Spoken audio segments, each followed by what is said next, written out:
পেজার।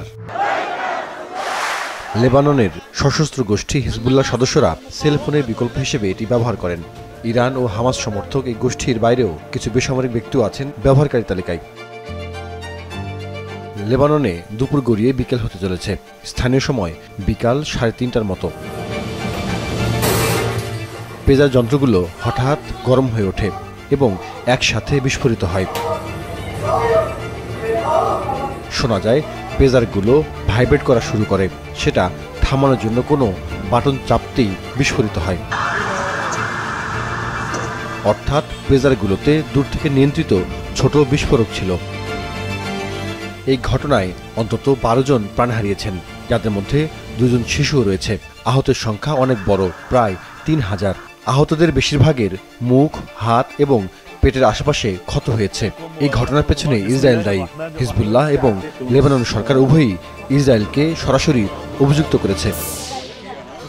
Tel Aviv সরাসরি দায় স্বীকার না করলেও একটি সফল অপারেশন হয়েছে এমন আখ্যা দিয়েছেন ইসরায়েলের হলন ইনস্টিটিউট অব টেকনোলজির সাইবার প্রধান ডক্টর হারেল মেনাশরি। এই অপারেশনের জটিলতা এবং কৌশলগত দিক নিয়ে কথা বলেছেন তিনি।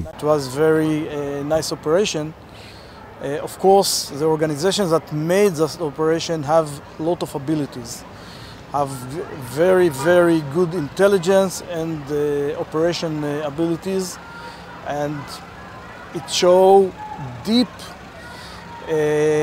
into the Hezbollah organization. This operation, as I understand it, made to be start of war. তথ্য আদান প্রদানের ডিভাইস এই পেজারগুলো হাঙ্গেরির একটি ব্র্যান্ডের, যা তাইওয়ানিজ কোম্পানি তৈরি করেছিল। হিজবুল্লাহ তাদের নিরাপদ যোগাযোগের জন্য এগুলো ব্যবহার করছিল।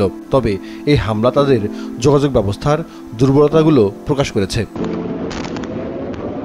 আধুনিক যুদ্ধে যোগাযোগ ডিভাইসও প্রাণঘাতী অস্ত্রে পরিণত হতে পারে। এই হামলা তারই দৃষ্টান্ত।